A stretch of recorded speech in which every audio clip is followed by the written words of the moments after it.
Di antara ibadah yang sangat agung yang merupakan sebab utama seorang diampuni oleh Allah Subhanahu wa taala dan sebab utama seorang dimasukkan ke dalam surga adalah memaafkan orang lain yang berbuat zalim kepadanya, yang bersalah kepadanya, yang menyakiti hatinya, yang mengambil dan merebut haknya. Allah Subhanahu wa taala menyebutkan dalam banyak ayat tentang keutamaan memaafkan. Di antaranya Allah menyatakan bahwasanya mereka adalah orang-orang yang bertakwa. Kata Allah Subhanahu wa taala, "Wasari'u ila maghfiratin min rabbikum wa jannatin 'arduha as-samawati wal ardu 'iddatil muttaqin." Bersegeralah kalian menuju ampunan Allah dan menuju surga yang luasnya seluas langit dan bumi yang Allah siapkan bagi orang-orang yang bertakwa.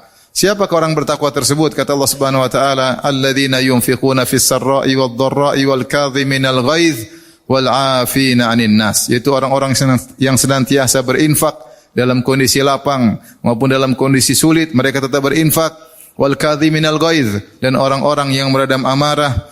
Wal 'afina 'anil nas, dan orang-orang yang memaafkan orang lain.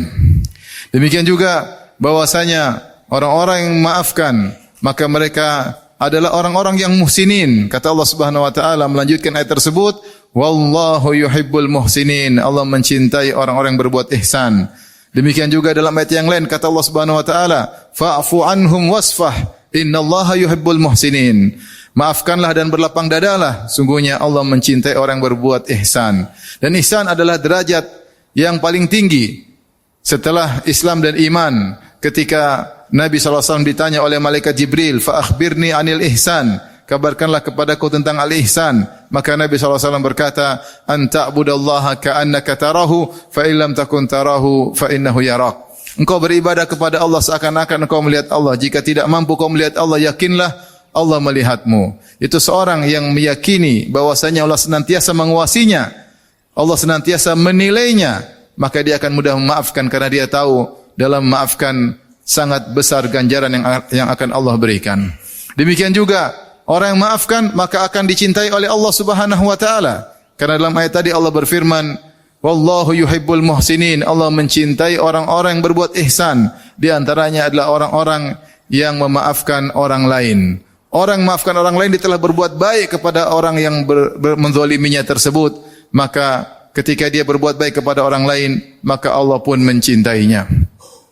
Demikian juga orang yang memaafkan, maka dia lebih mudah untuk bertakwa. Allah berfirman, "Wa anta'fu aqrabu littaqwa." Dan engkau maafkan, maka lebih dekat kepada ketakwaan. Dia lebih dekat untuk menjalankan ketaatan kepada Allah dan dia lebih dekat dari meninggalkan kemaksiatan. Berbeda dengan orang yang tidak memaafkan, maka dia mudah untuk emosi, maka dia mungkin membalas dendam dan bisa jadi pembalasannya lebih berat daripada kezaliman yang dia rasakan.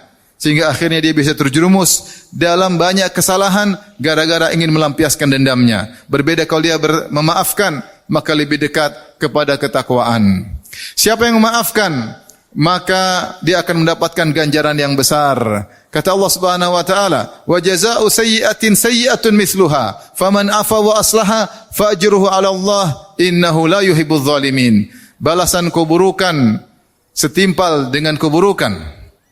Tapi barang siapa faman 'afa wa aslaha, siapa yang memaafkan dan berbuat kebaikan, fa ajruhu 'ala Allah, maka ganjarannya di sisi Allah Subhanahu wa taala. Ini salah satu metode untuk menjelaskan bahwasanya ganjaran besar ketika Allah mengatakan ganjarannya urusanku.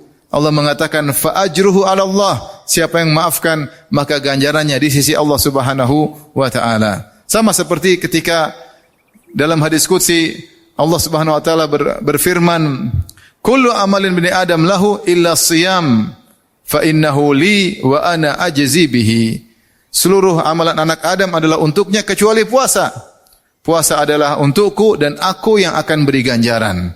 Ketika Allah mengatakan fa ajruhu 'ala Allah, ganjarannya di sisi Allah, maka ini menunjukkan ganjaran tersebut sangat besar karena di sisi Allah Subhanahu wa taala. Di antara dalil yang menunjukkan bahwasanya memaafkan ganjarannya sangat besar, yaitu Allah berfirman, "Innama yuwaffas sabiruna ajrahum bighairi hisab." Sungguhnya orang-orang yang sabar, maka mereka diberi ganjaran tanpa batas. Dan kita tahu bahwasanya memaafkan bukan hanya bersabar, tapi sabar plus. Selain dia bersabar, dia bahkan memaafkan, berbuat baik kepada orang yang berbuat zalim kepadanya. Oleh karenanya ganjarannya sangat besar, lebih daripada sekedar ganjaran bersabar.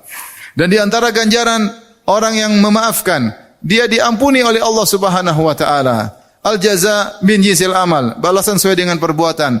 Jika dia memaafkan, maka juga dia diampuni oleh Allah Subhanahu wa taala. Dia dimaafkan oleh Allah Subhanahu wa taala. Allah berfirman, "Wal ya'fu wal yasfahu, ala tuhibbuna ay yaghfirallahu lakum?" Hendaklah mereka berlapang dada dan hendaklah mereka memaafkan. Apakah kalian suka jika kalian diampuni oleh Allah Subhanahu wa taala? Jawabannya tentu. Oleh karenanya ketika ada orang berbuat zalim kepada kita dan kita ingin diampuni oleh Allah Subhanahu wa taala, maka maafkan dia. Mungkin saja kita banyak beristighfar, mungkin saja kita banyak bertobat, tapi belum tentu istighfar kita benar, belum tentu taubat kita diterima oleh Allah Subhanahu wa taala. Masih ada sisa-sisa dosa yang menempel, mengotori tubuh kita. Ketika ada orang berbuat zalim kepada kita, saatnya kita meraih ampunan dari Allah Subhanahu wa taala. Bagaimana caranya? Kita ampuni dia, maka kita akan diampuni oleh Allah Subhanahu wa taala. Dengan mengampuni orang lain, memaafkan orang lain, maka kita diampuni oleh Allah, dicintai oleh Allah Subhanahu wa taala, mendapat ganjaran yang besar dan mendapatkan surga Allah Subhanahu wa taala. Ma'asyiral muslimin, memaafkan ibadah yang sangat agung karena sangat sulit untuk dilakukan. Manusia pada dasarnya ingin membalas, bahkan kalau bisa membalas lebih, dia akan balas dengan lebih daripada yang apa dia rasakan. Kemudian memaafkan ini hanya bisa kita kerjakan ketika kita dizalimi oleh orang. Ibadah yang hanya bisa dikerjakan ketika kita dizalimi oleh orang lain. Dan lebih berat lagi ketika orang berbuat kesalahan kepada kita adalah orang yang selama ini kita baikin. Oleh karena Allah Subhanahu wa taala menyebutkan dua ayat dalam Al-Qur'an tentang sikap memaafkan kepada orang yang bersalah kepada kita, padahal orang tersebut sangat kita harapkan kebaikannya. Di antaranya kepada anak istri. Allah Subhanahu wa taala berfirman, "Ya ayyuhalladzina amanu, inna min azwajikum wa auladikum aduwwan lakum fahdharuhum wa in ta'fu wa tasfahu wa taghfiru fa innallaha ghafurur rahim." Wahai orang-orang yang beriman, sungguhnya di antara istri kalian dan di antara anak kalian ada yang menjadi musuh bagi kalian. Fahdharuhum, maka waspadalah kepada mereka, waspadalah terhadap mereka. Yaitu ada istri yang mengajak suaminya untuk bermaksiat atau mengajari suaminya untuk memutuskan silaturahmi. Demikian juga ada anak yang demikian karena saking cintanya seorang kepada anaknya sehingga dia jauh dari Allah, sehingga dia terpaksa melakukan kemaksiatan. Allah berkata, "Fahdharuhum", waspadalah terhadap istri dan anak model begini. Tetapi apakah Allah suruh kemudian sang suami murka kepada mereka, ya, menghajar mereka? Ya, tidak.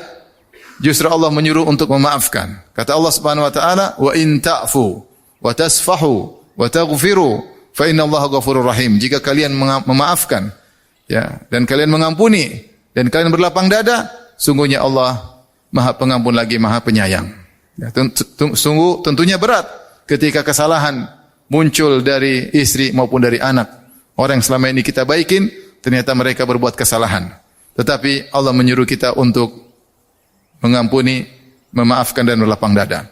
Demikian juga Allah sebutkan dalam ayat yang lain tentang kisah Abu Bakar As-Siddiq radhiyallahu taala anhu yang senantiasa memberi nafkah kepada sepupunya Mistah bin Utsatsah. Ada yang menyebutkan dia adalah ibnu khalati As-Siddiq, yaitu dia adalah anak dari bibi Abu Bakar, yaitu sepupunya Abu Bakar As-Siddiq radhiyallahu taala anhu.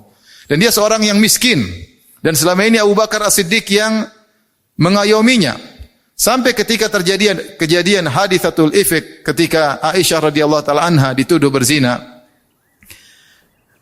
maka orang-orang munafik menyebarkan isu bahwasanya Aisyah radhiyallahu anha telah berzina dengan Safwan bin Mu'attal As-Sulami. Saking kuatnya isu tersebut sampai ada 3 sahabat yang ikut terprovokasi akhirnya ikut menuduh. Di antaranya Hamnah bintu Jahshin, yaitu iparnya Nabi sallallahu alaihi wasallam. Di antaranya adalah Hasan bin Thabit, penyairnya Nabi sallallahu alaihi wasallam, dan di antaranya Mistah bin Utsatsah, sepupunya Abu Bakar As-Siddiq. 3 orang ini termakan provokasi, akhirnya ikut menuduh Aisyah berzina. Akhirnya Allah turunkan 15 ayat dalam surat An-Nur. Ya, dari ayat 11 sampai ayat 26 kalau tidak salah, membela Aisyah dengan menyatakan Aisyah adalah wanita yang suci, dan tidak ada kaitannya dengan zina sama sekali. Ketika turun ayat-ayat pembelaan tersebut, maka Abu Bakar pun marah. Yang dia harapkan seharusnya sepupunya, kerabatnya, yang selama ini dia nafkahi, harusnya membela Aisyah. Ketika ada keluarga yang dituduh tidak-tidak, harusnya keluarga terdekat yang membela. Ini malah ikut menuduh. Akhirnya Abu Bakar pun marah. Abu Bakar mengatakan, aku tidak akan lagi beri nafkah kepada Mistah.